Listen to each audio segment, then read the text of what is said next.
Eto, stali smo na predstavljanje. Dakle, Alma Demirović, doktorica je medicinske znanosti i liječnica, a javnosti je poznata i kao predsjednica Hrvatske udruge roditelja aktivista, skraćenica HURA. Evo, građanski aktivizam doktorice Demirović i rad udruge usmjeren je na očuvanju temeljnih ljudskih prava, a primarno se zalaže za cijepljenje u formi slobodnog i informiranog pristanka. Tijekom rada na temi cijepljenja doktorica Demirović skupila je ogromno iskustvo i znanje na stručnim i znanstvenim skupovima, u susretima s roditeljima i institucijama te kroz osobno iskustvo. Naime, kćer doktorice Demirović nastradala je nakon redovitog i obaveznog cijepljenja, što ujedno bila i prekretnica koju ovu liječnicu motivirala na temeljito istraživanje sustava cijepljenja. Pa evo, doktorice, prvo pitanje za vas, ali prije nego što postavim pitanje, želim isto tako informirati cijenjene gledatelje da mogu oni postavljati pitanja u komentarima i ta ćemo pitanja kasnije pri samom kraju emisije isto tako postaviti doktorici. Pa, gospođa doktorice Demirović, recite nam nešto, evo, predstavite nam aktivnost udruge HURA, čime se udruga bavi, koga okuplja i objasnite, evo, vaš osobni primjer koji vas je motivirao za tako odlučan građanski aktivizam. Pa evo, hvala Mauriciju i pozdrav svim gledateljima još jednom. Nadam se evo da ćemo se dobro čuti i lijepo iskomunicirati sve što vas zanima. Ja bih prije nego odgovorim na ovo pitanje, ako mogu samo kratko naglasiti dvije važne činjenice za koje mislim da nisu bile dovoljno naglašene tijekom dosadašnjih razgovora. Mislim da i vi i gledateljstvo bi nekako u podsvijesti trebali imati cijelo vrijeme jednu vrlo važnu informaciju, a ta je da se uvijek nekako probate prisjetiti kada razgovarate o cijepljenju protiv COVID-a, ali i o drugim cjepivima, da se nekako uvijek probate prisjetiti koliko mali postotak zdravstvenih radnika se na prvu odlučio cijepiti protiv ove bolesti. Ja mislim da taj podatak sam za sebe govori dosta i da ga ne trebamo dalje komentirati. A drugo jest pojam nečega zbog čega nam se zapravo sve ovo čemu smo izloženi proteklih 10-ak mjeseci i događa. Taj pojam je pojam zdravlja.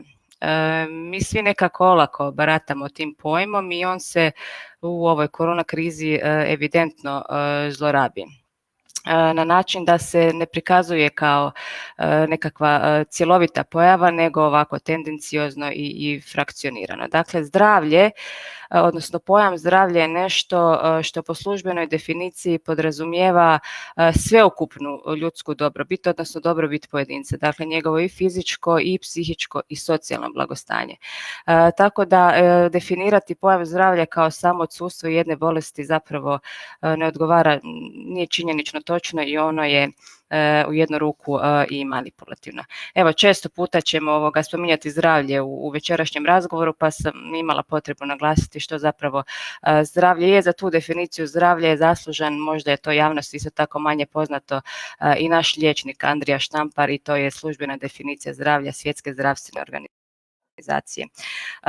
Obzirom da je tema zdravlje i sve vezano s to, evo vi kako ste lijepo uvodno najavili da Hrvatska udruga roditelja aktivista zalaže se za promicanje i očuvanje nekih temeljnih ljudskih prava, među njima se posebno ističe pravo na zdravlje, odnosno na zdrav život i pravo na osobnost. Mi smo u biti jedina udruga u Hrvatskoj koja se vrlo proaktivno bavi temom prvenstveno obaveznog cijepljenja djece i kroz taj rad i brojna iskustva i edukacije smo skupili ogromno znanje koje nas dovodi do nekih, ajmo reći, spoznaja koje su vrlo važne iz razloga što se negativno odražavaju, odnosno mogu odraziti na zdravlje ljudi.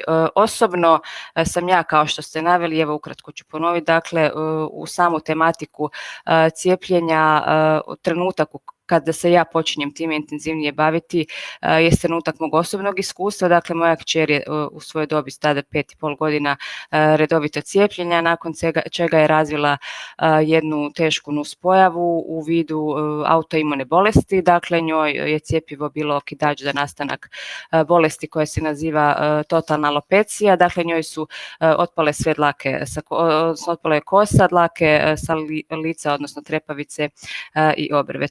To je stanje za koje službeno ne postoji u konvencionalnoj medicini registrirano uspješno liječenje i evo već 4. godinu za redom njeno stanje je nepromijenjeno i to je razdoblje mog intenzivnog bavljenja ovom temom. Ja se u biti do tog trenutka nisam ozbiljnije bavila temom cijepljenja, a nakon toga sam prvenstveno iz poriva da svome djetetu pomognem počela vrlo ozbiljno i detaljno proučavati i sustav cijepljenja i cjepiva i praksu cijepljenja i evo došla do određenih spoznaja za koje mislim da su sada široj javnosti jako važne, jer će svi ti problemi koji su već postojeći u sustavu obaveznog cijepljenja djece, veliki dio njih će se preliti i na sustav i praksu cijepljenja protiv covida. Mislite da će se to preliti na zrele osobe, na ostatak stanovništva? Ne mislim na obavezu, nego mislim dakle na sve te probleme koji su detektirani u samom sustavu cijepljenja, koji se odnose na prijavljivanje nuspojava, na stavljanje cjepiva na tržište, odnose regulatornih agencija, struke i tako dalje. Koliko godina već sustavno istražujete taj sustav cijepljenja i cjepiva? Pa mislim, kroz svoju medicinsku izobrazbu ja jesam imala nekakve određene spoznaje o tome, međutim, općenito je medicinska izobrazba ajmo reći insuficijentna u smislu da postoji jako insuficijentna u smislu da se liječnicima općenito ne pružaju baš puno informacija o cjepivima i sustavu cijepljenja. Nešto površno, dakle, jesam kroz sustav izobrazbe na medicinskom fakultetu, a evo sada već 4. godina kako vrlo intenzivno radim na toj temi, što osobno, što kroz susrete sa iskustva drugih roditelja, dopisivanje sa institucijama, razne sastanke, stručne seminare i tako dalje. Koliko ima udruga članova? Članova, mislim, ne radimo na principu članstva, nego jednostavno zapravo okupljamo roditelje. To su uglavnom roditelji koji su se susreli, dakle, sa nekakvim negativnim iskustvom u sustavu cijepljenja, tako da zabaviti se ovom temom nije nužno biti, ajmo reći tako, članom ovoga hure. Mi rado odgovorimo svima kojima stignemo, možemo i znamo, bez obzira bili oni članovi ili ne. Dakle, pričamo sa doktoricom Demirović, koja osim što je doktorica medicine, ona se, zbog osobnog iskustva itekako samo educirala, ima već 5, 6, 7 godina, prema tome pričamo sa gospođom koja je kompetentna i koja itekako zna koja je problematika cjepiva i cijepljenja u Hrvatskoj, a i šire. No, kad je u pitanju cijepljenje i cjepivo, zalažete se za načelo informiranog pristanka i za slobodu izbora. Pa recimo ovako, da sam ja vaš pacijent i vaš je zadatak da me informirate o cjepivu i o cijepljenju protiv COVID-19.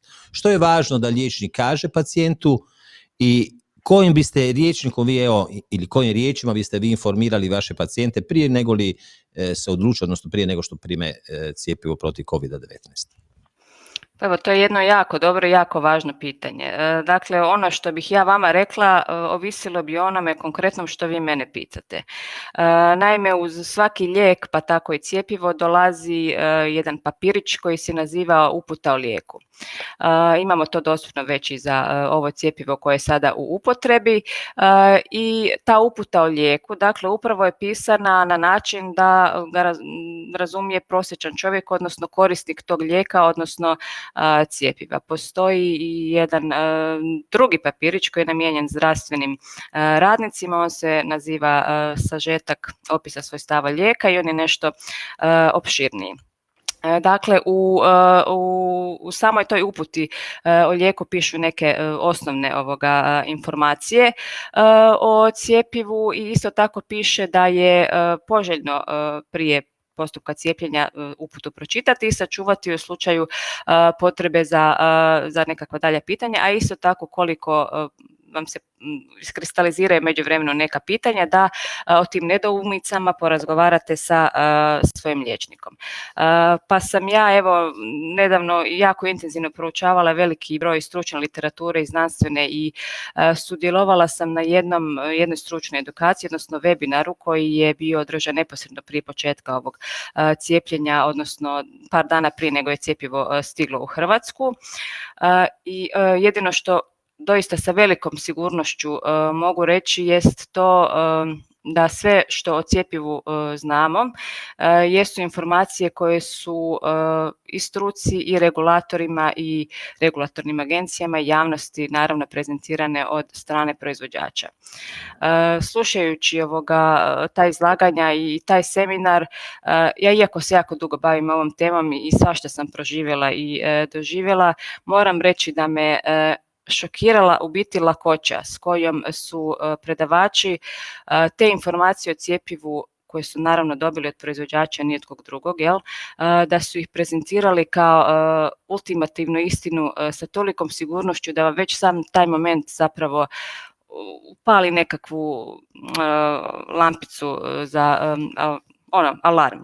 Alarm. Da, ta cjepiva koja jesu trenutno na tržištu su cjepiva koja, znači sad imamo dva, nedavno je odobreno i ovo cjepivo od Moderne, dakle jesu cjepiva koja su dobila takozvano uvjetno odobrenje za stavljanje u promet.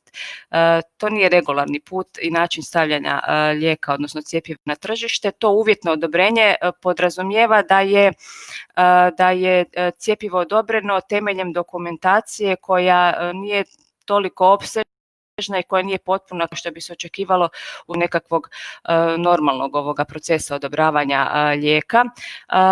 I to je moguće iz razloga ako regulator, odnosno agencije procijene da je omjer rizika i koristi povoljan. I već samom tu moramo naglasiti, jer je to zapravo po mom osobnom mišljenju srž problema. Da je već sam taj početak problematičan, jer evo mi smo omjera koristi rizika, jer smo svjedoci u biti velikih kontroverzi i nejasnoća vezanih općenito uz javnozdravstveni rizik. Ja ne govorim o riziku za pojedine ljude i slučajeve, nego govorim o javnozdravstvenom riziku novog koronavirusa koji dakle predstavlja ugrozu javnog zdravlja. Ono što isto tako je važno napomenuti, a što ja mislim da javnost a velikim dijelom i struka zapravo ne zna. Dakle, ne postoje jednom kada se cjepivo nađe na tržištu u Hrvatskoj, recimo, ili zemljama članicama Europske unije. Ne postoje nekakve nasumični inspekcijski nadzori, na primjer, tih bočica da bi odjednom nenajavljena, ajmo reći, neka inspekcija došla, pa uzela tih par bočica, pa procijenila, odnosno analizirala da li je sastav u tim bočicama doista odgovara onom deklariranom sastavu. Dakle, to se ne radi se ne samo za ovo cjepivo, nego općenito za cjepiva, iz razloga što cjepivo na tržište, recimo Hrvatske, dođe sa jednim certifikatom koji je garancija službeno, njegove kakvoće. To je certifikat koji je dobiven od jednog centralnog laboratorija u Europskoj uniji i onda regulator, odnosno agencija za lijekove, zapravo ne provjerava sastav bočica ili nasumično vrši neke procjene kvalitete, nego jednostavno jedino što regulatorna agencija za lijekove radi je administrativna procjena dokumentacije tog certifikata. Dobro, ali jeste li me informirale po pitanju cjepiva i cijepljenja, što trebam ja raditi kao pacijent? Nisam dobio baš zadovoljavajući odgovor. Pa ja sam vam rekla da odgovor na to pitanje ovisi o tome što ćete me pitati, dakle, i da biste me prvo mogli pitati, biste trebali pročitati uputu o lijeku, što savjetujem u principu svakome ko planira postavljati neka pitanja, da se prvenstveno sam informira, a onda ćemo nedoumice rješavati zajedno. Jer ovako bismo o cjepivima i cijepljenju mogli govoriti jako puno, nadugo i naširoko. Jel? Znači, moj propust što se nisam informirao, jel? Ali za kvalitetnu komunikaciju treba i pacijent biti informiran, pa potom i liječnik daje dodatne informacije. Naravno. Dobro. No, po vašem mišljenju, primjenjuje li se sada načelo informiranog pristanka prije cijepljenja protiv COVID-19? Pa ja prema ovome što sam uspjela popratiti iz medijskih izvještaja, a iz tog stručnog seminara, dakle oni smatraju da informirani pristanak nije potreban, što će reći da se niti ne provodi. Nije potreban? Da. Dobro. Dobro. To je tako rečeno iz razloga što su to obrazložili na način da ako ste vi samim činom dolaska na cijepljenje, da se to smatra nepisanom privolom. Dobro, inače tema smo rekli je čekali nas prisilno cijepljenje i na to ćemo pitanje odgovoriti kao zadnje pitanje. Ali sad ćemo malo nešto i o samom cjepivu i o cijepljenju. Smatrate da je bilo dovoljno vremena za razvoj sigurnog i učinkovitog cjepiva i je li bilo dovoljno vremena za pratiti i vjerodostojno isto tako evidentira sve moguće nuspojave koje mogu slijediti nakon cijepljenja.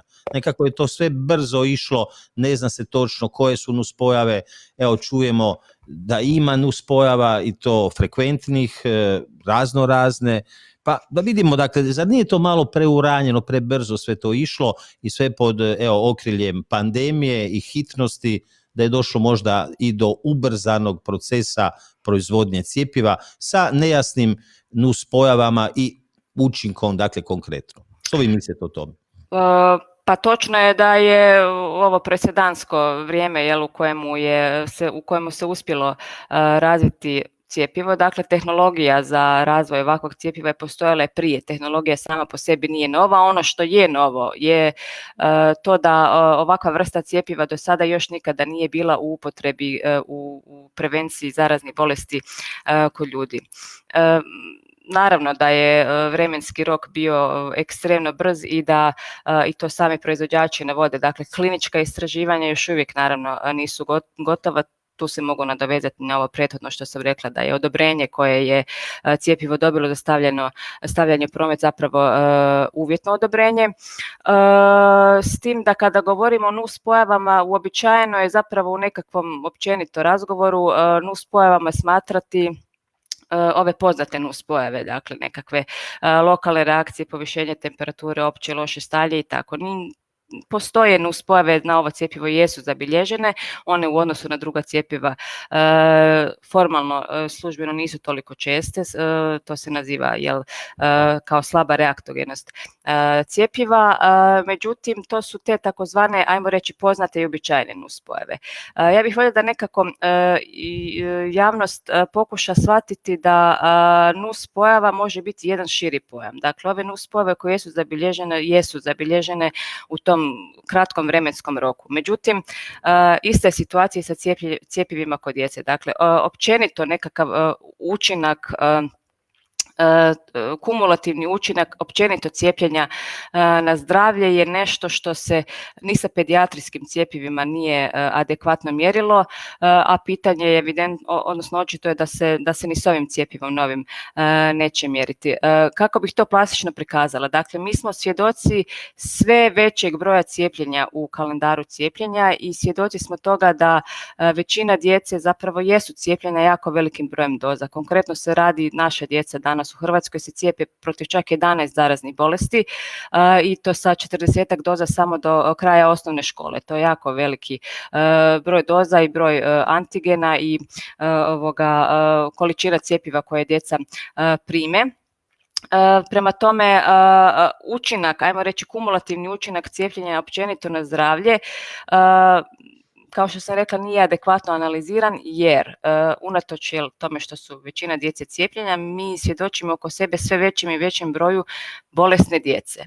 Ta djeca su bolesna na način da imaju neke kronične teške bolesti, autoimune bolesti, upalne bolesti crijeva, alergijske bolesti, nekakva neurološka oštećenja. To se vidi evidentno po iskustvu, a i po svim statistikama ako ih se ide proučavati. Dakle, evidentno je da cijepljenje nije ekvivalent zdravlja i to je ono kad sam na početku rekla da moramo razmišljati o pojmu zdravlja i shvaćati zdravlje u onoj svojoj biti kakvo ono jeste. Dakle, zdravlje nije samo odsutnost jedne zarazne bolesti, zdravlje je zapravo puno kompleksniji, puno sveobuhvatniji pojam. Da bismo mogli u potpunosti isključiti mogući učinak, kumulativni učinak cijepljenja na pogoršanje, evidentno pogoršanje zdravlja ljudi, odnosno i odraslih, a i djece, trebalo bi napraviti jednu studiju dovoljno velikim brojem, znači, ispitanika, dovoljno dugotrajno da se usporede dvije skupine ljudi, odnosno djece, potpuno, dakle, cijepljena djeca i sa svim dozama ili nekim i obaveznim i elektivnim cjepivima i potpuno necijepljena djeca. Tek tada bismo mi mogli definitivno reći, ako ta studija ne bi pokazala neku razliku, da je moguće da je rizik koji se dobije, koji može nastati nakon cijepljenja, manji nego korist koju cijepljenjem dobijemo po zdravlje. U ovakvim okolnostima kada mi nemamo zapravo adekvatno mjerene ulazne podatke, jednostavno nije točno govoriti da korist nadmašuje rizik ako taj rizik, odnosno štetu, mjerimo potpuno neadekvatno. Evo. Da, to je danas nemoguće niti usporediti, zar ne? Jer tako reći ne postoje djeca koja se ne cijepe, tako reći svi su obvezni i moraju se podvrgnuti cijepljenju, zar ne? Teoretski bi se moglo naći, jer postoje naravno djeca koja nisu cijepljena, ali bi to zahtijevalo jako veliki angažman i jako veliki, ajmo reći, istraživanje gdje bi se taj uzorak mogao skupiti. S tim da moram reći da u ovom kliničkom ispitivanju cjepiva protiv covida čak je bila korištena placebo skupina. Dakle, placebo skupina u medicini, odnosno ovom kliničkom ispitivanju, bi podrazumijevala da je određena skupina ljudi dobila tvar koja je inertna tvar. Dakle, u pedijatrijskim ispitivanjima cjepiva takve skupine čak ni nema, jer djeca u placebo skupini najčešće dobiju ili neki adjuvans, neki sastojak cjepiva ili neko drugo cjepivo, pa se onda na taj način uspoređuje, dok je evo jedan dio ispitanika u kliničkoj studiji Pfizerovoj čak dobio placebo koji je bio inertan, odnosno fiziološka otopina, dok je jedan dio ljudi navodno dobio isto tako ne pravi placebo nego cjepivo protiv gripe.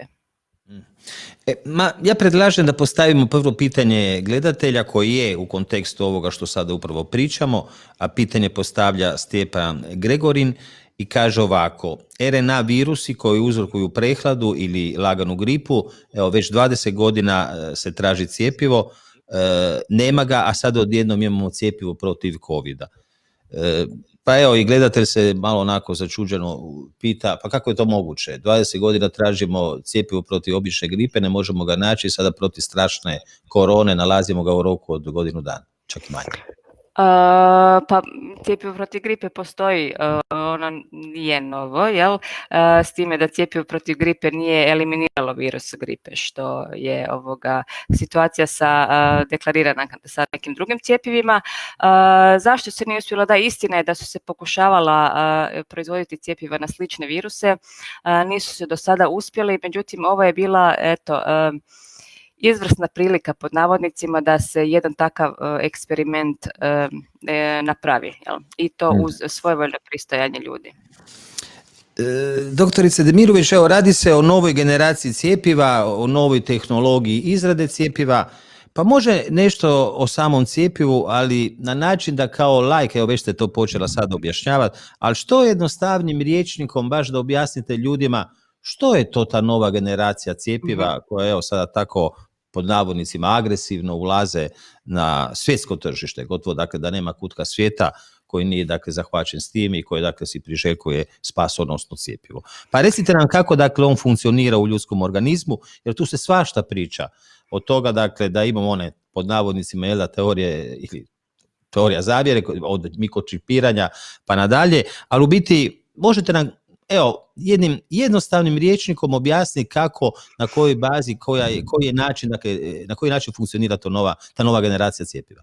Pa evo, mogu pokušati, pa ćemo vidjeti hoće li to biti dovoljno razumljivo. Dakle, taj novi koronavirus u naše stanice pri normalnoj infekciji, dakle, ulazi pomoću jednog proteina na površini svojih stanica koji se naziva protein šiljka.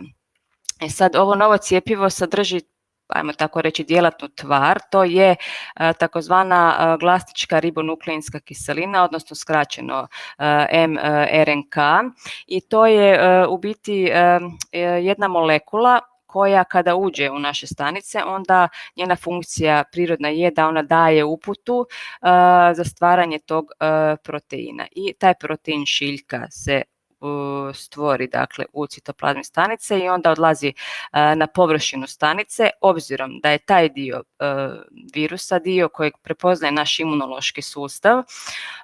Na taj se protein šiljka onda stvara imunološka reakcija organizma i protutijela koja služe onda tome da kada ponovno, ako, zapravo ne kada, nego ako naš organizam dođe u doticaj sa koronavirusom, da onda postoji određena razina protutijela koji će taj virus, ajmo reći, eliminirati i neće dozvoliti da on dalje inficira ostale stanice. Sad, sama ta tehnologija mRNK je nova, to nikada do sada još nije bilo u humanoj upotrebi, što ne mora značiti nužno da je loše. Dakle, ja ne mislim da će tu doći do nekakve promjene genetske strukture ili tako, raznih teorija ima, međutim ovako čisto kada gledamo znanstveno i medicinski, dakle naravno da to nije utemeljeno. Ono što jest utemeljeno i što jest činjenica je da tako cjepivo do sada nije postojalo u smislu aktivnog sastojka, to je mRNK, međutim to nisu jedini sastojci koji su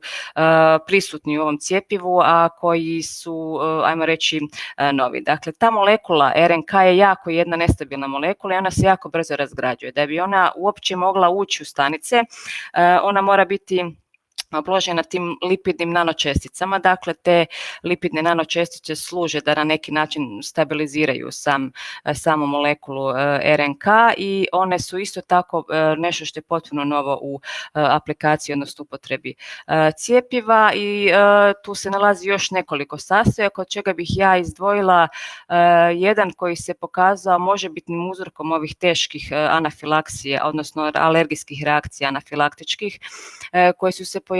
Naime, pojedini znanstvenici su ukazali na to da tvar koja se zove polietilen glikol, koja je sastojak isto ovog cjepiva Pfizerovog, dakle da ona može biti uzrokom tih reakcija, jer isto tako nije bila do sada u upotrebi u cjepivima, iako je bila u nekim lijekovima, pa se onda smatra da recimo ako je osoba bila prethodno izložena toj molekuli, da je stvorila nekakvu, ajmo reći, dozu preosjetljivosti, pa onda u kontaktu ponovnim sa tom molekulom da se onda razvije tako teška alergijska reakcija. Evo, to su, ajmo reći, tri tvari koje bih ja izdvojila kao nešto novo. Kao nešto novo. Da. Pitanje van programa, ali evo, nekako sam ga prilagodio svojim osobnim potrebama da nešto doznajem više. Ja sam relativno zdrav, nema nikakvih problema zdravstvenih, znači nisam relativno, nego sam zdrav. I nikad se ne cijepim protiv sezonske gripe i ne namjeravam niti ove godine to raditi.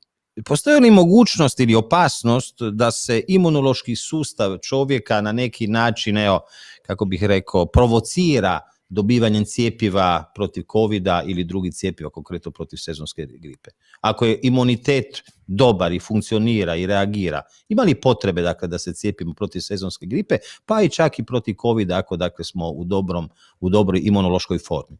Da.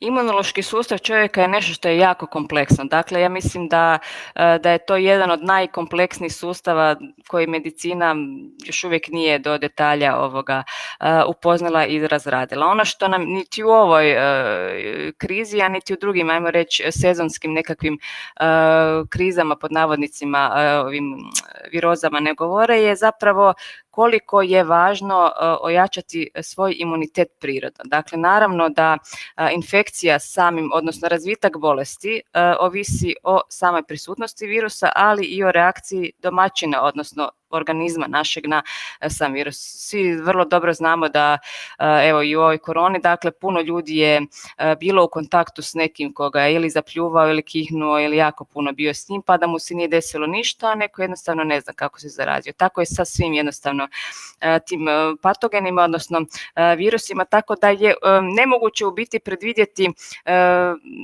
kako će nečiji organizam odreagirati na neke sastojke cjepiva, jer jednostavno nemamo neku metodu kojom bismo pouzdano znali reći kako ćete baš vi odreagirati ili nećete. Može se znači znati da postoje nekakva stanja koja vas čine, ajmo reći, podložnim da razvijete neke nuspojave, a ukoliko je već postoji poznata preosjetljivost na neke sastojke cjepiva ili neka prethodna teža reakcija, ali sa 100% sigurnošću tvrditi da ćete kao prvo biti zaraženi ako ste s nekim, isto tako ne znamo, i ne znamo da li će vam se imunološki sustav uopće, kako bih rekla, odreagirati na cjepivo u smislu da vas uopće zaštiti ili da vam naudi. Dakle, ishod cijepljenja je u potpunosti neizvjestan. I stvar je pojedinca, zar ne? Znači kako tijelo reagira i kakva je kondicija pojedinca, imunološka kondicija. Dobro, evo idemo dalje s pitanjima. Vidjeli smo dakle da dolaskom cjepiva vlada je započela jednu afirmativnu kampanju, misli na druge, cijepi se, tako je naslovljena, i pompozno smo vidjeli pod neviđenim sigurnosnim mjerama i uz pratnju dugih cijevi, evo stiglo nam je cjepivo, spasonosno cjepivo u Hrvatskoj. Organizirano je cijepljenje uživo članova stožera, predsjednika Republike Hrvatske, ali i ostalih dužnosnika. Nekako se stječe dojam kao da vlada u toj kampanji nastoji kod građana stvoriti neki osjećaj kolektivne odgovornosti i da se građanu trebaju cijepiti ne samo kako bi zaštitili sebe, već prije svega druge, pa evo i sam slogan kampanje to i govori.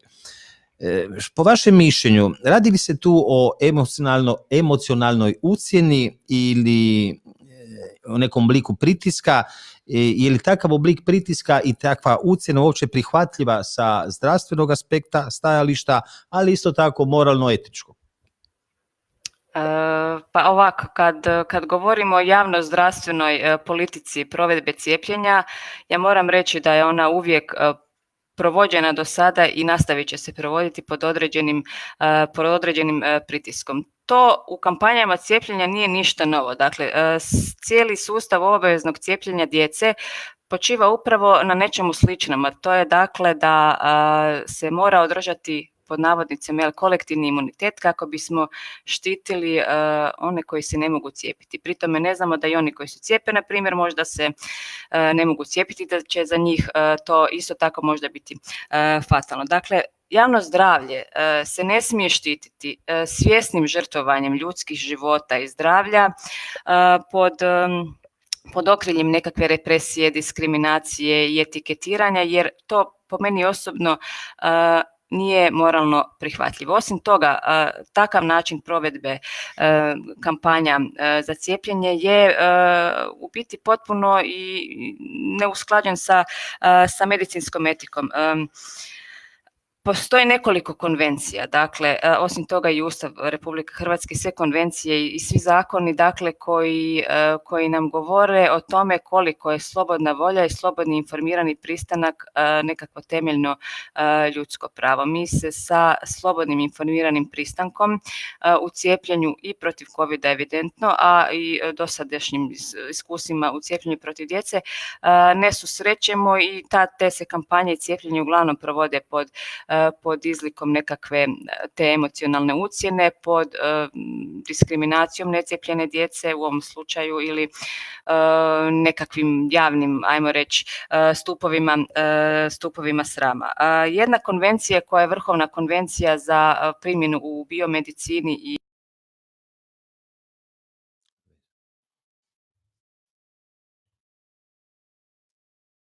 Poštovani gledatelji, evo, ponadali smo se da neće doći do pucanja veze, ali evo, nešto se ipak... Evo, Alma nam je opet u vezi. Sad ćemo je spojiti. Jel se čujemo? Eto, ništa. Dobro smo prošli, nije dakle dugi zastoj bio. Malo smo se izgubili pa smo se našli. Da, ovo me na neki način, opet nije bilo u planu da vas to pitam, ali moram vas to pitati, ja sam ipak i prosvjetni djelatnik i kad čujem da se djeca diskriminiraju po pitanju cjepiva, nešto me stišće oko srca. Opet nam je nestala Alma. Sačekat ćemo. Da govorim, da, a u kameru mi kaže, evo, tonski majstor i Renat. Nažalost, evo, imali smo određeni poteškoća, poštovani gledatelji, prekinula nam se veza sa doktoricom Demirović, ali vjerujem da ćemo uskoro, evo, obnoviti vezu. Sačekat ćemo malo. Evo ja, stigla nam je doktorica Demirović opet. Jel ide? Ide, dobro. Dobro, ne znam šta se događa. Nešto se događa. Kad dođemo do osjetljivih tema, onda prekidamo. Dobro. Znači da, ono što sam i načeo, diskriminacija djece koja se ne cijepe. Mislim da je to ozbiljna tema i da treba o tome itekako pričati, jer djeca koja se ne cijepe definitivno su danas diskriminirana, zar ne? Da, u praksi se susrećemo s time što nije uopće po zakonu, ali se jednostavno provodi, da je takvoj djeci onemogućeno pohađanje kolektiva, prvenstveno se tu radi dakle o vrtićima. I jako puno, nažalost, kolega odbija za pacijente prihvatiti djecu roditelja za koje se zna da postoji mogućnost da ih ne cijepe. Tako da ta djeca u nekim slučajevima ne mogu zapravo dobiti niti zdravstvenu zaštitu, ovu primarnu zdravstvenu zaštitu. Jel? Strašno. Baš loše kad čujem takve stvari. No, idemo dalje. Malo ću onako indiskretno, odnosno nije indiskretno, nego onako pitanje bi rekli ovdje šek u glavu. Možete li nam pojasniti što to točno podrazumijeva riječ antivakser i jeste li vi antivakser? Zašto me to svi pitaju? Da. Pa eto, vidite, izgleda da je to danas jako, jako popularno pitanje. Da. Jer ako recimo, jer ako kažemo, baš i nisam siguran da ću se cijepiti protiv covida, već onako nam se prišije etiketa, pa ti si protivnik cijepljenja. Naravno, ja i pretpostavljam da niti vi kao zdravstveni djelatnik niste, neću dakle odgovarati ja umjesto vas na pitanje koje sam vam postavio, pa izvolite, odgovorite vi. Mada ja sam već odgovarala na to pitanje i mislim da je taj odgovor zapravo objašnjava jako dobro situaciju. Dakle, ja ne znam šta pojedini ljudi misle kada kažu antivakser, ali ja to osobno doživljavam kao nekakvu, hajmo reći, uvredu i etiketu. Dakle, svrha te etikete, etiketiranje osobe kao antivaksera je da ga se odmah, znači u početku nekako diskreditira.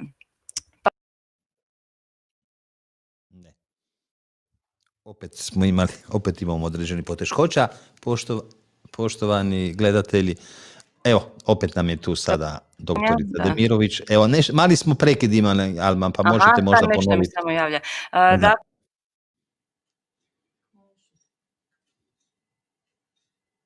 Etiketa u biti služi tome da se osobu diskreditira i sve ozbiljno i točno i argumentirano što ta osoba kaže, onda poslije više jednostavno nema nikakvu težinu. Najčešće je zapravo ta etiketa umjetno stvorena. Dakle, ljudi su umjetno, hajmo reći, na neki način podijeljeni. Ljudi nikako da shvate da smo u svemu ovome, svi mi mali ljudi zapravo skupa. Svi su ovi, ajmo reći, sve ove podjele na anti, pro i tako dalje, to jednostavno su umjetno nametnute podjele iz razloga što se onda pravi meritum stvari ne dotiče i onda se o njemu ne može razgovarati. Često puta se, znači, ta etiketa stvori kao rezultat nekakvog vrlo površnog znanja, uobičajenih nekakvih predrasuda, nekakvih iskrivljenih činjenica, ali ono čemu svjedočimo u zadnje vrijeme i što je jako poražavajuće i zabrinjavajuće, jako opasno, je da je često puta ona rezultat zle namjere. Zašto je opasno? Zato što se jednostavno radi o zdravlju ljudi. Mislim, mene prvenstveno na moje djelovanje motivira ta nepravda prema djeci. Dakle, ja ne mogu preći preko toga i smatram da je onako nekako dužnost i mene kao građanina i kao zdravstvenog radnika širiti te informacije koje su sada još i teže dostupne nego prije, o tome što zapravo sustav cijepljenja je i sve u svrhu nekakve jednostavno očuvanja zdravlja i tih malih bića koje zapravo su nekako tu kolateralne žrtve. Većinom se uopće u mojim iskustvima ovoga s roditeljima i s ljudima ne radi o tome da su ljudi a priori kao protivnici cijepljenja. Mislim, to niko se ne rodi pa kao sad sam ja protivnik cijepljenja. Ne radi se o tome, nego se radi o tome da su većinom to ljudi koji su na jako jedan težak i mukotrpan način shvatili da su oni jedini ti koji se zaozbiljno moraju zauzeti i poduzeti sve radnje kako bi štitili interes svoga djeteta i svoje obitelji. Da, niste odgovorili na pitanje jeste li vi antivakser, ali daje se nasluti, dakle, kroz ovo što ste odgovorili da niste. Pa velim vam, ja ne znam što konkretno to znači. Dakle, ja ne želim nikome zabraniti cijepljenje. Ja mislim da svatko tko se želi cijepiti ima slobodnu volju to učiniti ako je to, znači, njegova slobodna volja i odluka. Isto tako mislim da svatko, niti ne imam nešto protiv tih ljudi. Dakle, meni to mogu tako reći svejedno. Isto tako mislim da svi ljudi koji su spoznali opasnosti i koji imaju neki problem s cijepljenjem, da im se isto tako pravo to mora omogućiti i da se niti jedni niti drugi ne bi smjeli na neki način diskriminirati, vrijeđati, omalovažavati, da im se druga ljudska prava nikako ne smiju biti uskraćena zbog cijepnog statusa, jer to naprosto nema nikakvog smisla iz razloga što je neminovno da će, dakle, cjepivo nekome nauditi. Pa dakle, velim, javno-zdravstvena politika ne može se provoditi na način da se svjesno žrtvuju nečiji životi i to još pod represijom, prisilom i nekakvim uvredama, etiketima, omalovažavanjima i tako dalje. Da. Evo, idemo na zadnje pitanje, a to je pitanje u biti teme kako je naslovljen naš streaming, a to je čeka li nas prisilno cijepljenje. Naime, vidjeli smo kako je stigla narudžba, odnosno naručeno oko 5,9 milijuna doza cjepiva, uskoro će na tranš dolaze doze. Dan neposredno prije dolaska cjepiva u Hrvatskoj predsjednik vlade je rekao da ima dvije osnovne poruke za odaslati hrvatskoj javnosti, a to je da će cjepivo biti besplatno i da neće biti obvezno, nego dakle ljudi će se cijepiti po vlastitom nahođenju. Međutim, isto tako premijer je najavio da će 70 do 80% stanovništva planira se dakle cijepiti, a to je značajna brojka, dakle oko 3 milijuna građana Republike Hrvatske. Znači, premijer veli da cjepivo će biti neobvezno, ali ujedno kaže da je cilj da se cijepi 70 do 80% populacije. Pa sada, hoće li to cjepivo biti prisilno ili neće? Što vi mislite, doktorice? A prisila je ovako jedna jako, jako ružna riječ i u nekakvom slobodnom demokratskom društvu mislim da za prisilu apsolutno nema nikakvog mjesta. Ovdje moram sada naglasiti jedno jako važno tumačenje Povjerenstva za medicinsku etiku i deontologiju Hrvatskog liječničkog zbora, to je mišljenje iz 2012. godine, koje je donijelo tada jednoglasnu odluku, dakle da prisilno cijepljenje protiv zaraznih bolesti nije u skladu s liječničkom etikom i da liječnik ima pravo odbiti prisilno cijepljenje pozivajući se na priziv savjesti. Prisila bi po nekoj mojoj definiciji značila upotrebu neke sile da bi se ta radnja provela. Ja iskreno mislim da do toga u slučaju sa cijepljenjem protiv covida neće doći na taj način. Međutim, s druge strane, mi vidimo da je službena kampanja cijepljenja protiv covida misli na druge i cijepi se.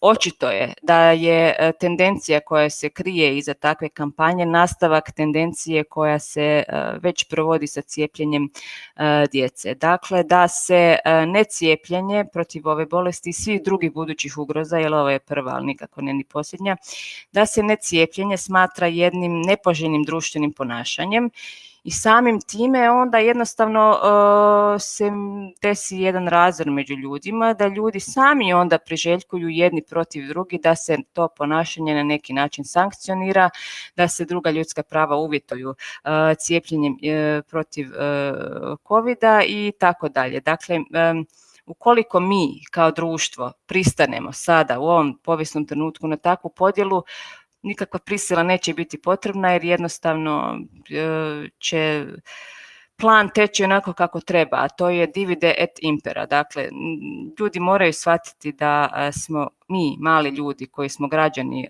i ove zemlje, ali ajmo reći stanovnici planete Zemlje koji nismo nekakvim interesnim skupinama, političkim elitama i tako dalje, mi smo zapravo svi u nekako istom sosu, kako bi se reklo, a oni koji kreiraju i javno-zdravstvene politike i sve ovoga, sve propagande i kampanje i tako dalje, oni ostanu potpuno netaknuti i u biti profitiraju od naše zavađenosti. Jel? Tako da, evo, ne znam da li je to možda konačan odgovor na to pitanje, ali ako pristanemo kao ljudski rod na to, onda nikakva prisila nije niti potrebna.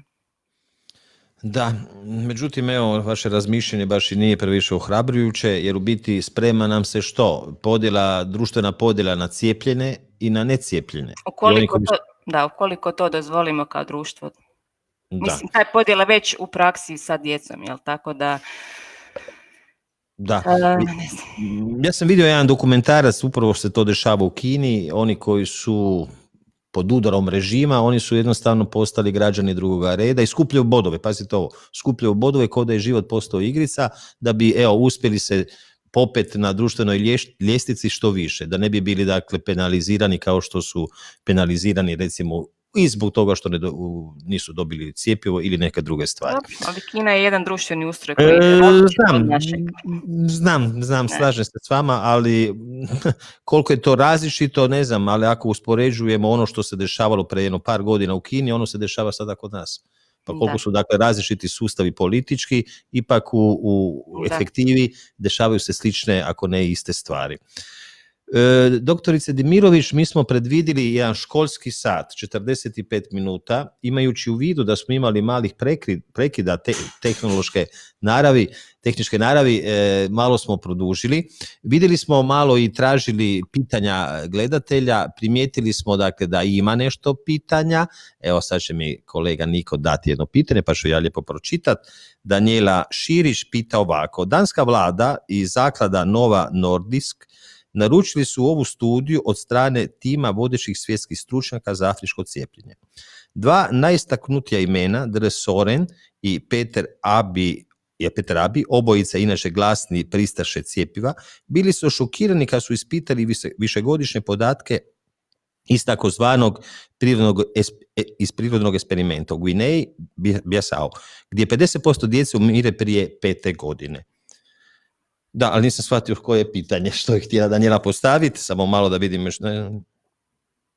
Znači, šokirani su bili sa podacima koji su dobili nakon što su, evo, izvršena ispitivanja i dokazano da je 50% djece umrlo prije 5. godine, ali sad nije mi jasno, i nakon što su, dakle, dobili cjepivo. Ne mogu baš postaviti jasno pitanje, nažalost, Daniela, ne mogu vas usrećiti da postavim doktorici Demirović konkretno pitanje.